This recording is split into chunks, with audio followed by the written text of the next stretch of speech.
Okay, while I remember, since I'm under here, I showed you the video, I think, initially of the all the oil soaked over here on this side of the differential. But once I got over here, you can see there's fresh oil. This axle seal's leaking as well, so both of them would need to be done. But the main reason I'm doing this video is because I wanted to show you that I just kind of video diary this. I've got the clutch in, yellow bolts. When I torque stuff, I always hit it with a yellow paint stick. That way, if phone rings or I have to go to the bathroom and I have to stop doing something, I come back and I see what has been torqued and what hasn't. So you got your yellow paint stick marks to make sure and ensure that everything is torqued down properly, because the last ones were not. I've got the spline alignment tool lined up in here, just about centered perfectly. Emerson is definitely one to keep an eye on. And basically you pull that out now, and you'll be able to see that I have the flat side with the springs facing this way as it's supposed to be. I don't know how well that's going to show up, but there's no raised collar here. That's on the flywheel side.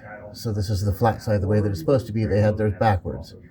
So now you've got proper orientation, pilot bearing in there. Everything is lined up. Everything's torqued properly. So now I get to work on, let me position myself a little more. I was working on cleaning this out. It's taken forever. There was quite a bit of fluid inside this transmission bell housing.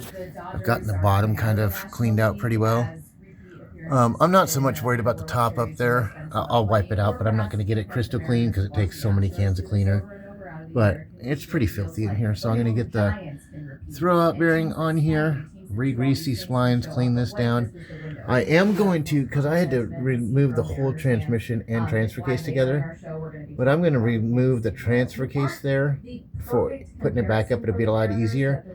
And at that point, I can also put some RTV around where the transfer case and the transmission meet, because it seemed like there was a leak there as well. So it's really like 10 bolts I have to take apart, separate it, clean it down, and I'll put some RTV on there. Just kind of an insurance to make sure that you're not leaking any there. You're still leaking out of those seals back there, which we talked about. As long as everything gets done here and you want to address that down the road, I'll get those seals done. But you did have an additional leak there at the transfer case and transmission meeting point. So I'll get that taken care of too while it's here. It's just kind of a little bit of an insurance to make sure that you slow the leaks down that you have, because you do have leaks. So that's where I'm at. Yeah, I mean, I think that it's